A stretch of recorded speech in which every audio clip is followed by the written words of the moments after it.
What's going on, family? Listen, if you made it to this episode, congratulations. You survived another week in America without throwing your phone, arguing with strangers in the comments, or screaming into the Ah! void. Ah! That alone deserves a round of applause. Go ahead and grab your tea, grab your notes, grab your discernment. Because, baby, deception was working overtime this week. The theme? The great reveal energy. This is curtain pulled back, receipt sliding across the table. Oh, that's what that was, Susan. Welcome back to Can We Talk with Juel podcast, proudly sponsored by fundraisingcup.org Ministries. I'm your host, Juel Claxton, and for you newcomers, this is where we laugh, observe, side-eye, pray, and then laugh again. Because if we don't, whew. Anyway, let's get right into it. Let's start with local news. All right. Let's start right here at home with a plot twist don't need writers because the script writes itself. In healthcare, the House Republicans unveiled a new healthcare plan proposing the end of Affordable Care Act tax credits. Translation, premiums up, coverage down, and the solution appears to be just don't get sick. Don't eat the contaminated food. Don't breathe the sprayed air. Don't blink wrong. And definitely don't age. Yeah, good luck with that. Critics warn millions could be affected. And by critics, I mean people who actually need health care. And let's talk immigration and enforcement. Now sliding right along because the pressure didn't stop there. The Trump administration launched what's being called a New Orleans immigration crackdown, while DHS casually announced over 10,000 undocumented immigrants arrested in the LA area since June. That's not enforcement. That's a sweep. And the casual tone, very just another Tuesday energy. Let's talk national security and social security, why don't we? Speaking of priorities, the administration released its 2025 National Security Strategy, doubling down on America First and transactional foreign policy. But wait, hold the phone, because something actually went right this week. The Social Security Fairness Act passed, ending WEP and GPO. Teachers, firefighters, police officers, people who were told for decades actually no, now are finally hearing, here's what we owe you. We love to see accountability show up late, but at least it showed up, right? And what's going on with the courts? While we are here, the DOJ sued Loudoun County School Board over alleged violations of Christian male students, constitutional rights tied to gender identity policies. A federal judge struck down Trump's wind energy permit freeze because even the wind said, sir, relax. So the DOJ tried to go fishing without a warrant, and the judge said absolutely not. A federal judge ordered the government to return data seized from Daniel Richmond, calling the search manifestly unconstitutional. Translation, y'all know better. The Fourth Amendment checked in like, did you forget I still exist? Reminder of the week, even the government needs permission. And because we felt like it is not a legal strategy. Let's talk Epstein files. Those files that just won't drop already. The DOJ is unsealing grand jury materials related to Jeffrey Epstein. House Democrats released 19 new photos featuring Trump, Clinton, Gates, and others. Next week, more files drop. If your spirit feels uneasy about all of this, that's not an anxiety. That's discernment clocking in on time. Just rock with it. And let's roll right into international news. All right, passports out, guys. Let's step outside the U.S., where the world said, hold my instability. Belarus released 123 political prisoners, including a Nobel laureate. Venezuela's Maria Corina Machado escaped the country and accepted her Nobel Peace Prize in Norway. The U.S. seized a Venezuelan oil tanker and sanctioned Maduro's family. Let's talk war and conflict. And then there's this. Ukraine's energy grid hit by massive Russian strikes. Over 1 million homes without power, guys. EU froze $210 billion in Russian assets. Thailand and Cambodia escalated border clashes. A U.S. brokered peace deal in DR Congo collapsed. Sudan, civilians kidnapped, ransomed, and executed if families couldn't pay. And yet somehow the world is still expected to move on. Oh boy. And what's going on with global policy and culture? Well, Australia banned social media for kids under 16. Parents everywhere said, finally! UNESCO added Italian cooking, Coles makeup, and Icelandic pools into its heritage list. Honestly, no. King Charles announced reduced cancer treatment. Messi's India tour ended in chaos. And the World Cup for 2026 fans say FIFA ticket prices are extortion because apparently football now comes with a mortgage. And that brings us to the economy news. Now let's talk about money, guys, or the lack thereof. Fed cut interest rates, but officials are divided. Markets spiked over marijuana reclassification rumors. Trade deficit hit a 5-year low. Corporate tax revenue dipped. S&P 500 hit a record high. Jobs are cooling. The White House pivoted to making America affordable again, while tariffs continue making everything unaffordable. The math, guys, is just not mathing. And that brings us to the weather. Mother Nature said, I'm tired. Washington State flooded by atmospheric rivers. New York City, D.C., Baltimore braced for snow. A cyclone hit Australia. It's the worst in 50 years. We're sharing a winter storm checklist with you all because preparation is holy and panic, well, that's optional. And that brings us right into the travel news, guys. And you guys know this is my favorite segment because not only am I your host, I am also your VIP travel advisor. If your suitcase is looking at you like, so we just gonna sit here, huh? I got you. Auntie Jewel got you.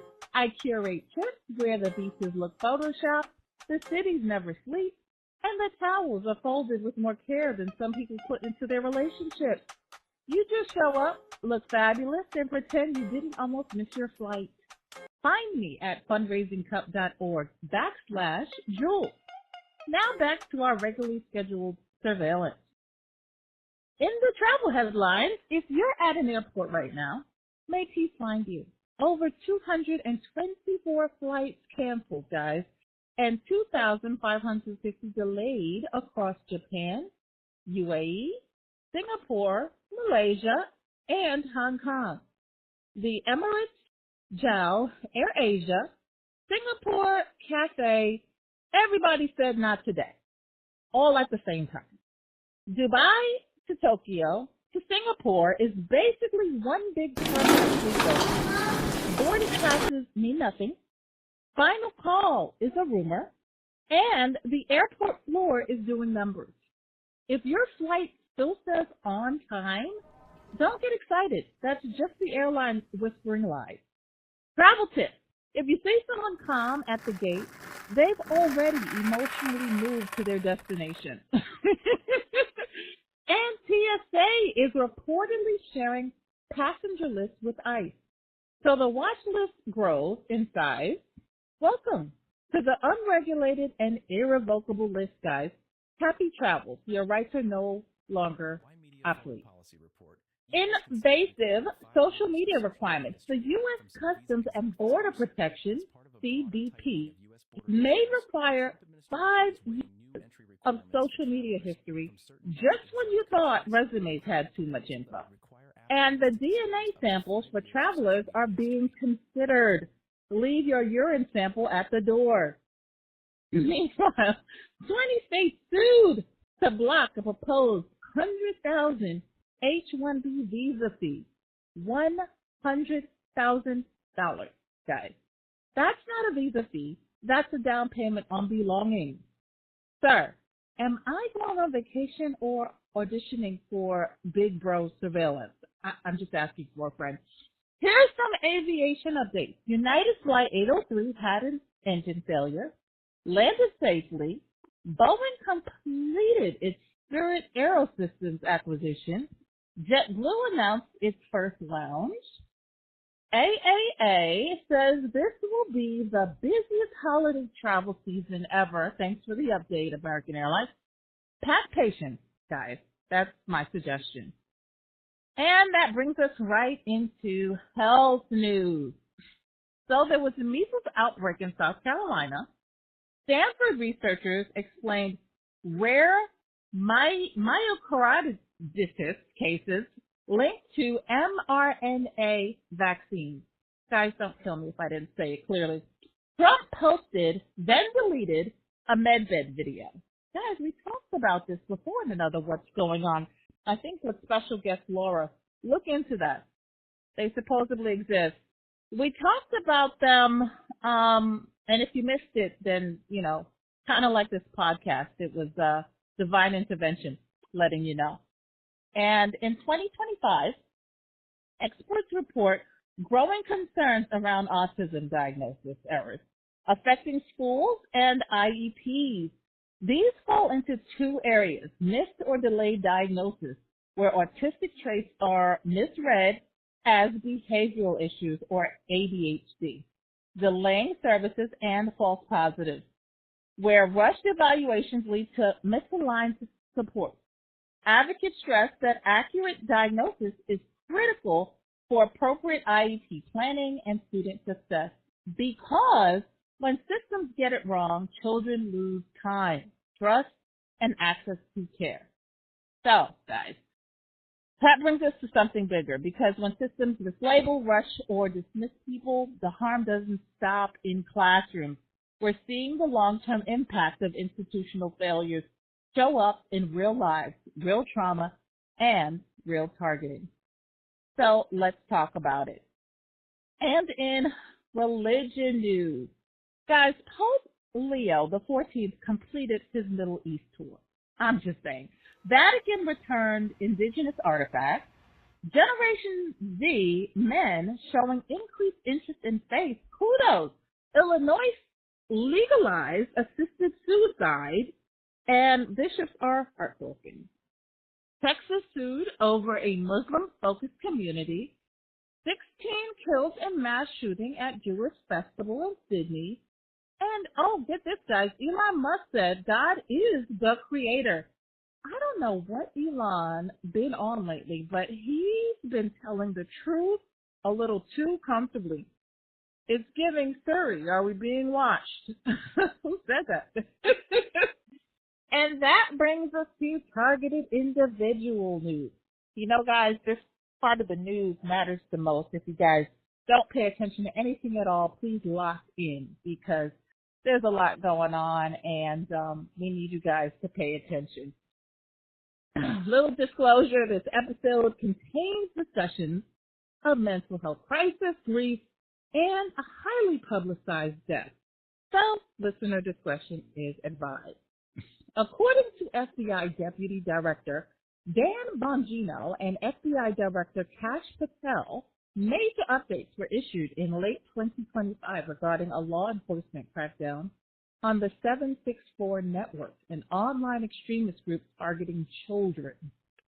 And in Chicago this week, Teresa Martin, mother of Kanika Jenkins, was seen walking unclothed near 82nd and Ashland. Bystanders tried to help, concerned she was in distress in the cold. Reports suggest she may be experiencing a serious mental health or emotional crisis. Now, guys, keep in mind, this incident comes after years of public scrutiny and legal battles. In 2023, Martin's family reached a $10 million settlement in their wrongful death lawsuit against Crown Plaza Chicago O'Hare Hotel, where her daughter Kanika tragically died in 2017. After legal fees, Martin reportedly received about $3.7 million, with other relatives receiving smaller portions. Guys, weeks before this public incident, Martin posted on social media saying she felt pressured to accept the settlement that forced her into silence, expressing regret that she still lacks the answers she sought about her daughter's death. I'm not going to go too deep into my personal thoughts because that's for the latest segment, but I will say this. Recently we spoke about the FBI saving young children and finding out that close family members have been involved in selling them out. And, I'm not saying that's what happened in this case, but what I am saying is that there definitely is more to it. And the mother knows something probably far more sinister than what was previously revealed to the public. And so all we can do at this point is pray that she does not become a sacrificial lamb to be silenced, either spiritually or that is masked as mental illness after coming into agreement with whatever powers that be in accepting that blood money. So as we cover this story, let's keep her in our prayers and our focus on compassion, understanding, as well as revelation for that young child.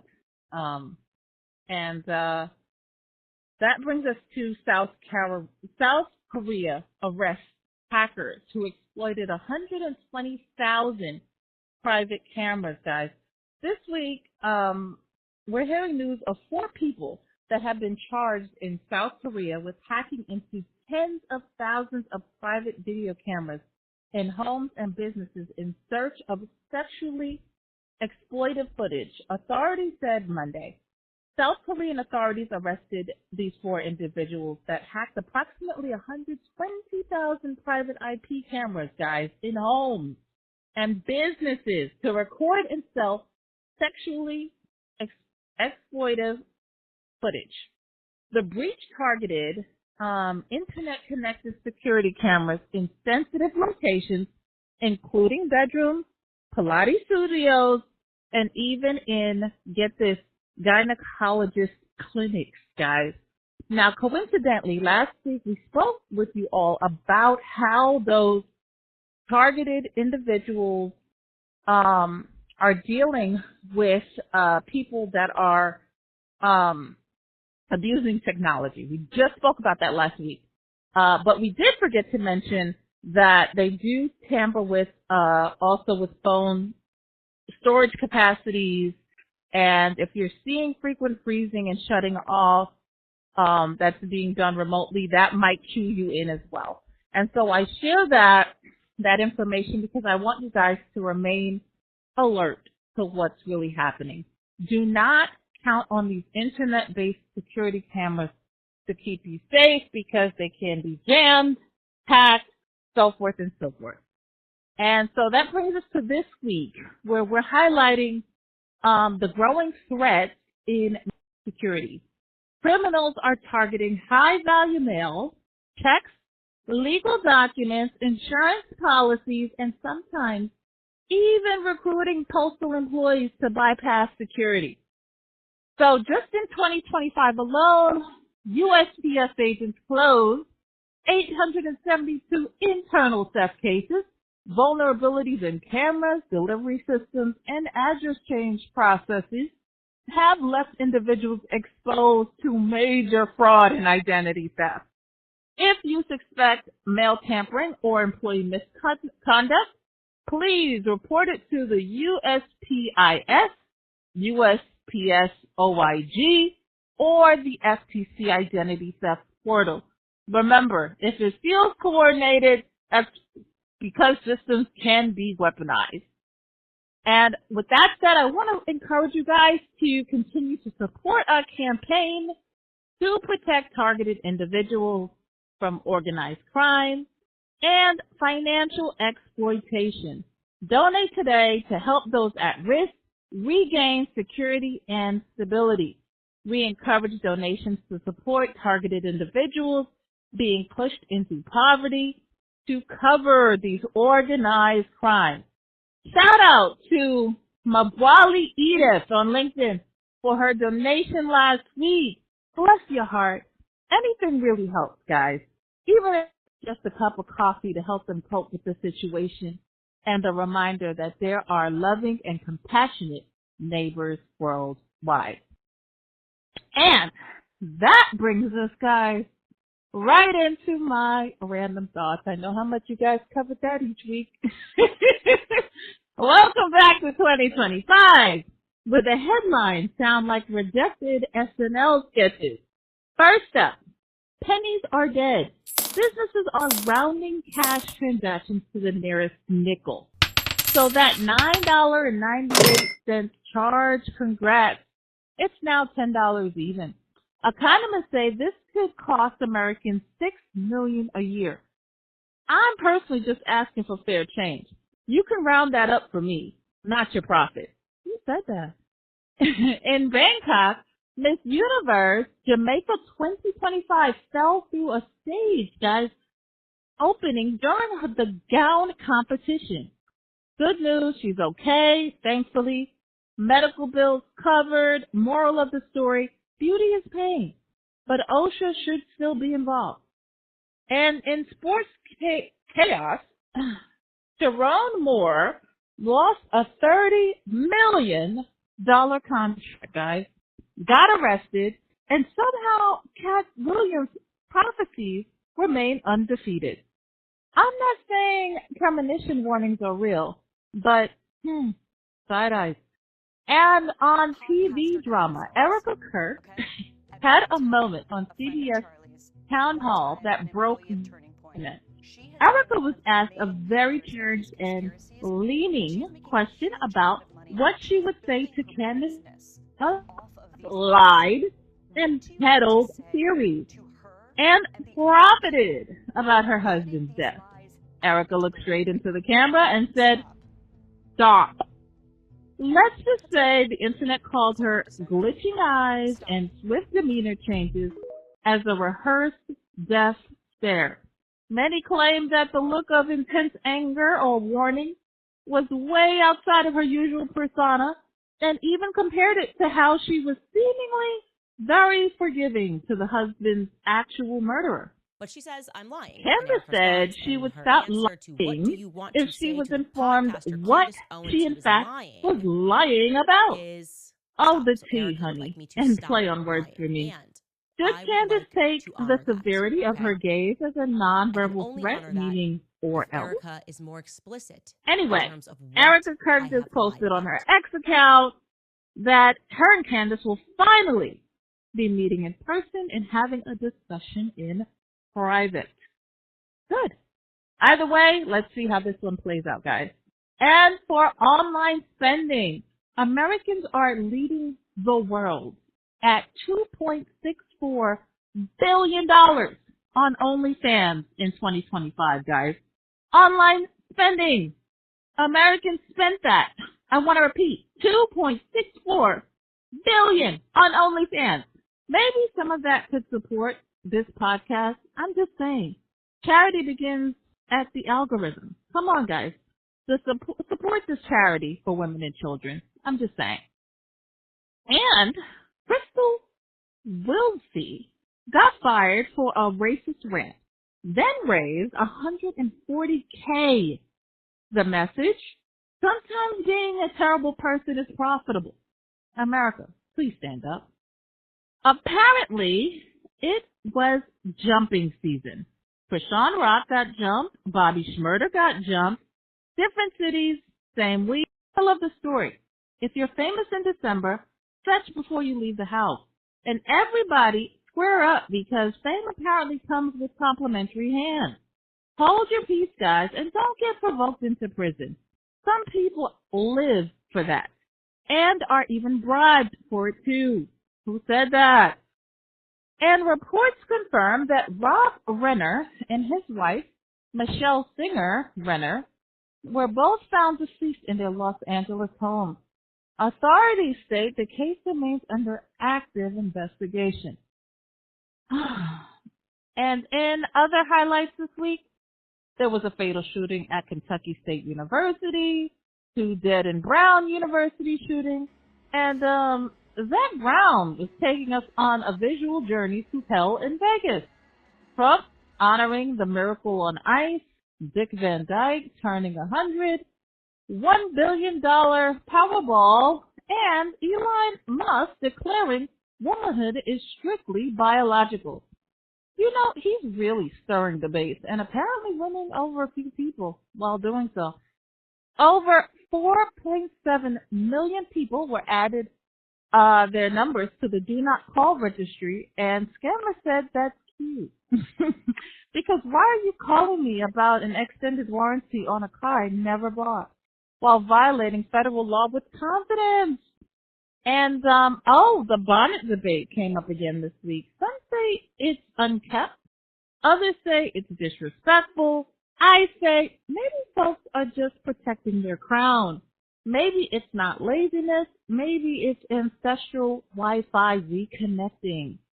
Spiritually covered, mentally unavailable, energy on airplane mode. Either way, if my phone can't respect the do not call list, don't ask me to respect imaginary dress codes at the grocery store. I'm just saying. It's 2025, y'all. I can't make this stuff up.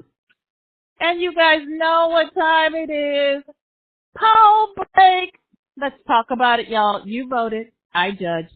And we healed. So let's start with the poll taken from targeted individuals. The Attack on Children, a Cry to Action episode, which, by the way, TIs we shared with multiple federal agencies. Well, a stunning 60% of you say children are under spiritual attack. You see it too. 20% see something happening but can't quite put their finger on it. 13% are not convinced anything at all is happening. Like this whole Epstein reveal is just really a figment of our imagination.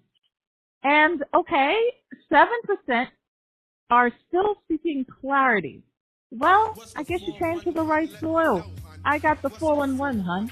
Then, in our next poll, given as part of our healing and navigating toxic work environments, when envy turns dangerous and how we protect our peace, shout out to all those at Feeling the Healing podcast who we plan on collaborating with going forward on our healing journey.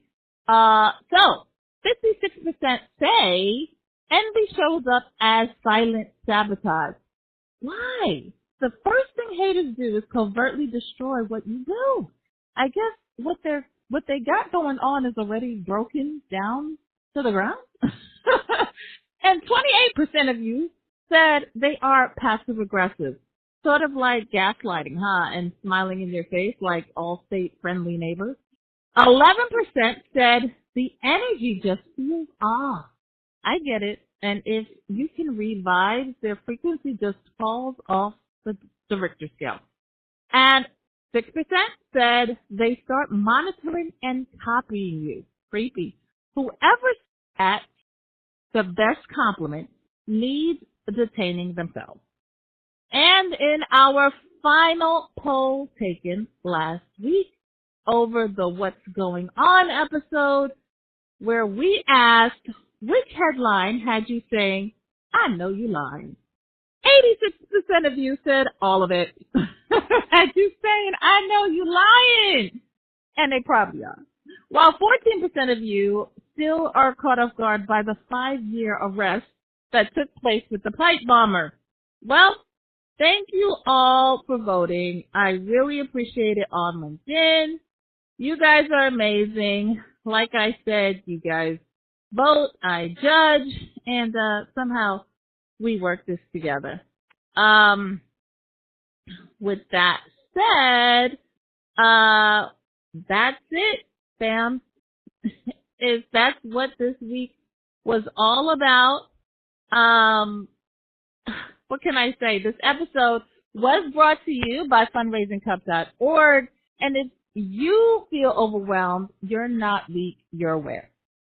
I'm Juel, your host, your side-eye correspondent, your travel plug, and your reminder that you're not crazy. So remember, it's not paranoia if they're really out to get you. Love you all. Bye.